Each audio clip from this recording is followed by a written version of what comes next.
পুনৰ উত্তপ্ত মৰিয়নিৰ অসম নাগালেণ্ড সীমান্ত এইবাৰ নগাৰ চকু অসমৰ ৰাজহ গাঁৱৰ ওপৰত ভয় ভাবুকিৰে অসমীয়াৰ মাটি বেদখলত নামিছে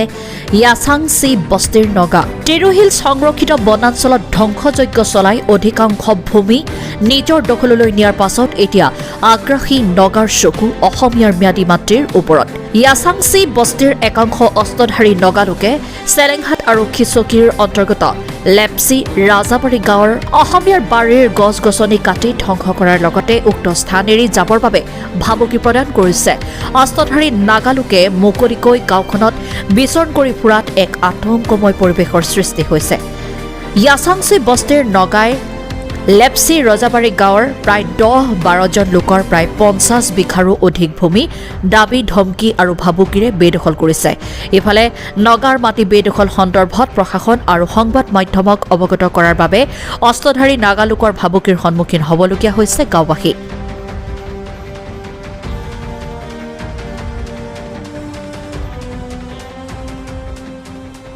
অসম নাগালেণ্ড সীমান্তত মৰিয়নি সমষ্টিৰ যি ৰণখাম ৰজাবাৰীত আজি কিছুদিন আগতে নগা লোকসকলে আহি যি আমাৰ গাঁও আছে সেই গাঁৱত যি খেতিয়কসকলৰ তেওঁলোকৰ ভূমি তেওঁলোক দখল কৰিবৰ কাৰণে তাত কাষত থকা যিসমূহ সৰু সৰু টিলা আছিলে তেওঁলোকৰ ভূমি আছিলে সেইসমূহ তেওঁলোকে জংঘলসমূহ মানে অসমৰ ভূমি তেওঁলোকে কাটি পিনি তহিলুং কৰি তেওঁলোকে ৰাবাৰৰ চাহ খেতি কৰাৰ চেষ্টা কৰিছিলে আৰু কিছুদিন পূৰ্বতে যেতিয়া নিউজ প্ৰকাশ হ'ল দল সংগঠন আমি যেতিয়া গৈ পিনি প্ৰতিবাদ কৰাৰ পাছতে অসম চৰকাৰ জাগৰণ হ'ল জাগিলে বা তেওঁলোক গৈ খবৰ ল'বলৈ সক্ষম হ'ল সেই গোটেই অঞ্চলটো চাবলগীয়া বিষয়টোৱে যে তাত 3খনকৈ বিয়পি আছে 3খন বৰ্ডাৰ বিয়পি থকাৰ পাছতো বৰ্ডাৰ বিয়পি 3খন থকাৰ পাছতো তাত নগালোকে তহিলুং দিনে নিশা তাত ঘূৰি ফুৰিব পাৰে আৰু তাত যিসকল স্থানীয় ৰাইজে সেই ঘটনাৰ যিবোৰ খবৰ নিউজক দিছিলে বুলি বা স্থানীয় দল সংগঠনক দিছিলে বুলি তেওঁলোকে এটা ভাৱ লৈ পিনি নগালোকসকলে আহি পিনি তাত যিখন স্থানীয় ৰাইজ আছে সেই ৰাইজসকলক তেওঁলোকে ভাবুকি প্ৰদান কৰি আহিছে যে তেওঁলোকে খবৰ তাৰ পৰা মানে সাংবাদিক মাধ্যমত তেওঁলোকে প্ৰেৰণ কৰিলে আৰু সেই কথাটো ওলোৱাৰ লগে লগে তেওঁলোকে সেই তাৰ স্থানীয় কেইজন মানুহ বিচাৰি আহিছে আৰু সেই বিষয়টো লৈ পিনি প্ৰায় বহু তাত যিখিনি জনসাধাৰণ যিখন তাত অসমৰ নাগৰিক আছে তেওঁলোকে ভয়ত শংকাত জীৱন যাপন কৰিব লগা হৈছে আৰু সেই সময়ত 3খনকৈ বেটলেণ্ড কেম্প থকাৰ পাছত তাৰ যিসকল বাসিন্দা তেওঁলোকৰ শংকাত ভুগিব লগা হৈছে শংকাত জীৱন যাপন কৰিব লগা হ'ব তাৰ পৰা ঘৰ এৰি পলায়ন কৰিব লগা হৈছে এই কথাটো কিমান গ্ৰহণযোগ্য এই কথাটো অসম চৰকাৰ চাবলগীয়া বা অসম আৰক্ষী এইটো চাবলগীয়া বিষয় হৈছে গতিকে আমি অসম চৰকাৰ বা অসম আৰক্ষীক দাবী জনাইছোঁ যে সেই যিসকল তাত থকা যিসকল স্থায়ী বাসিন্দাসকল আছে তেওঁলোকে সুৰক্ষা প্ৰদান কৰাৰ ক্ষেত্ৰত অসম আৰক্ষীয়ে ভূমিকা ল'ব লাগিব আৰু বিয়পিসমূহ তেওঁলোকে আচলতে দৈনন্দিন যিটো পেট্ৰলিং কৰিব লাগে পেট্ৰলিং নকৰে আৰু যদি পেট্ৰলিং কৰি আছিলে